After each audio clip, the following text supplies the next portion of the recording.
What's going on YouTube? JT's Reborn here, and welcome back to another edition of my DC comic book reviews. And in this video, I'm going to be talking about World's Finest Teen Titans issue number 2. This one is written by Mark Waid, of course, and the art is by Emmanuel Lupacchino. So this, again, is kind of more of a standalone issue from the previous issue that we got in World's Finest Teen Titans number 1.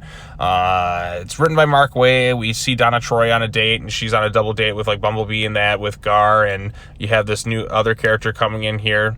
Named Mal, and he's another character in DC Comics, and you can see Bumblebee kind of flirting with him a little bit there.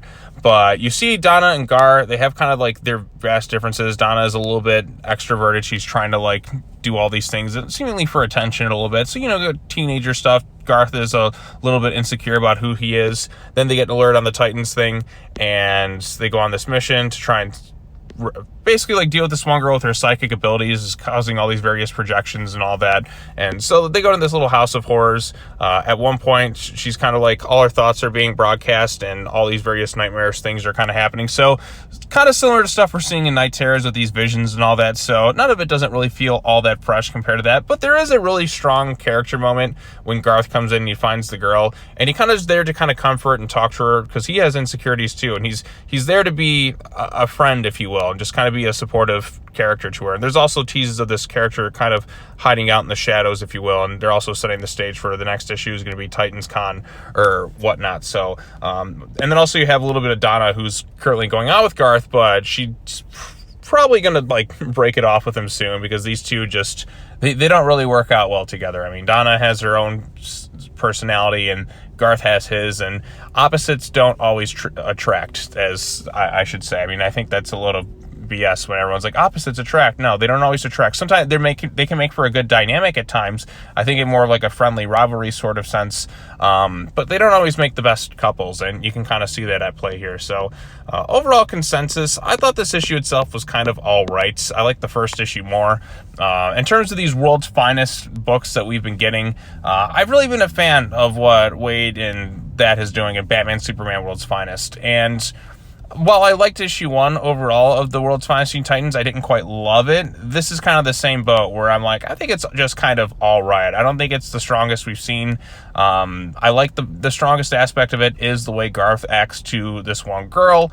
We get to see, like I said, some of his own insecurities on display, and he kind of uses that to help comfort her in a situation. Like, that's the good heroic stuff I like to see in these types of stories.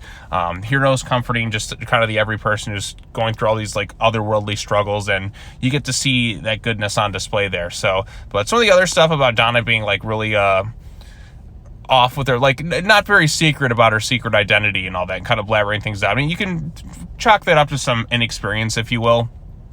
But I just thought this issue itself was all right. I think we've seen stronger stuff, and I think the next issue will probably be a little bit better. I don't know. This just isn't firing on the cylinders as like World's Finest was when I was reading that. Maybe again because I think Waid is better at writing Batman and Superman than he is the Titans, but maybe the next issue will kind of change my mind a little bit. But as it stands, I thought this issue in particular was just kind of all right. It's not something I'm going to necessarily go back and reread. It's just kind of okay. Like, it could have been better, but it could have been a lot worse too. I don't think it's bad or anything like that. So, I mean, it's not the worst thing in terms of Teen Titans related stuff that we've had in like this year. I've seen far worse, and it's just a shame that we can't get amazing Titan stuff. Like, I want amazing Titan stuff. Like, what is it going to take to get something amazing out of the Teen Titans or the Titans? So maybe the next issue will win me over a little bit more. But as it stands, this isn't like on the level of the other World's Finest series that Waid and that's writing. But artwork is quite good, so I got to give props there where it counts. But yeah, so anyways, if you've read this issue, let me know what you thought of it in the comment section down below. Be sure to like this video, share it with your friends, subscribe to the YouTube channel for more content, hit the bell for notifications. And that's going to wrap it up for all of my DC comic book reviews for this week. Come back tomorrow. Boy, there's some loud motorcycle gangs going on up and down the street right here. So come back tomorrow. I will be covering the latest Godzilla comic book. I know I got like a lot of comic books out in terms of videos today, but I'm glad, and I'm excited to cover some more stuff. I don't know. I'm losing track of thought. Those motorcycles threw me off as I'm recording this video. You can probably hear it in the background, but yeah. But anyways, I've rambled on long enough. Post your comments down below. Be sure to like this video, share it with your friends, subscribe to the YouTube channel for more content, hit the bell for notifications, all that other fun stuff, and I will see you all in the next video. Peace out.